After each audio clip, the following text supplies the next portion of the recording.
Et nous écrivons ces choses afin que notre joie soit parfaite. 1 Jean 1,4.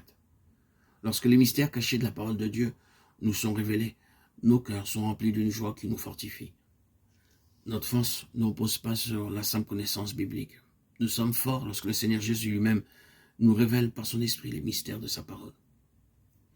Je t'annoncerai de grandes choses, Jérémie 33, 3. Lorsque notre Sauveur bien-aimé nous ouvre sa parole vivante, c'est cela la force. Alors que Dieu se révèle à nous dans une plus grande mesure jour après jour, tandis que nous méditons sa parole, notre joie s'accroît. Quotidiennement, il nous donnera quelque chose de frais, alors que nous attendons à lui. Tandis que pour nous, la parole de Dieu devient réelle. Elle devient notre joie et notre force. Les apôtres se retirèrent de devant le Sanhédrin, joyeux d'avoir été jugés, dignes de subir des outrages pour le nom de Jésus. Acte 5, 41. Lorsque nous sommes jugés dignes de subir des outrages à cause du Seigneur Jésus-Christ, nous devons nous réjouir au lieu d'être abattus et découragés.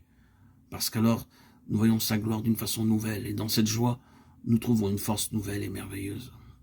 En souffrant l'opprobre pour son nom, nous sommes promus à une plus grande responsabilité pour le servir et l'honorer. Si vous êtes outragés pour le nom de Christ, vous êtes heureux. 1 Pierre 4, 14. Réjouissez-vous donc de ce que vous êtes jugés dignes de recevoir la responsabilité divine d'être outragés pour son nom. Ceci est une véritable promotion. Alors que vous réalisez votre privilège, vous êtes fortifiés. Que chacun de nous apprenne à entrer dans la joie du Seigneur, qui est notre force. Le royaume de Dieu, ce n'est pas le manger et le boire, mais la justice, la paix et la joie par le Saint-Esprit. Romains 14, 17. La joie terrestre vient de ce que les gens possèdent. Les hommes pensent que s'ils obtiennent tout ce qu'ils désirent, ils seront heureux.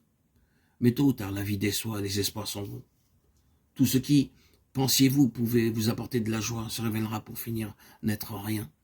Le Seigneur Jésus-Christ, le Sauveur vivant et plein d'amour qui est mort pour les pécheurs, est le seul qui peut vous donner la joie. La joie qu'il vous offre n'est pas terrestre, c'est sa joie céleste. Le Saint-Esprit qui demeure en nous travaille en abondance de justice, comme le don de Dieu. Et cette justice est la source de notre paix et de notre joie. Les hommes s'efforcent de devenir justes devant Dieu et leurs semblables. Mais ce qu'ils appellent justice, Dieu l'appelle des vêtements souillés. Ésaïe 64, 6. Qu'elle soit juive, hindoue, bouddhiste ou pseudo-chrétienne, Dieu considère notre justice comme des vêtements souillés. Dieu est prêt à vous donner sa justice comme le don gratuit de son amour. Il ajoute la paix à l'amour et multiplie le tout par l'éternité.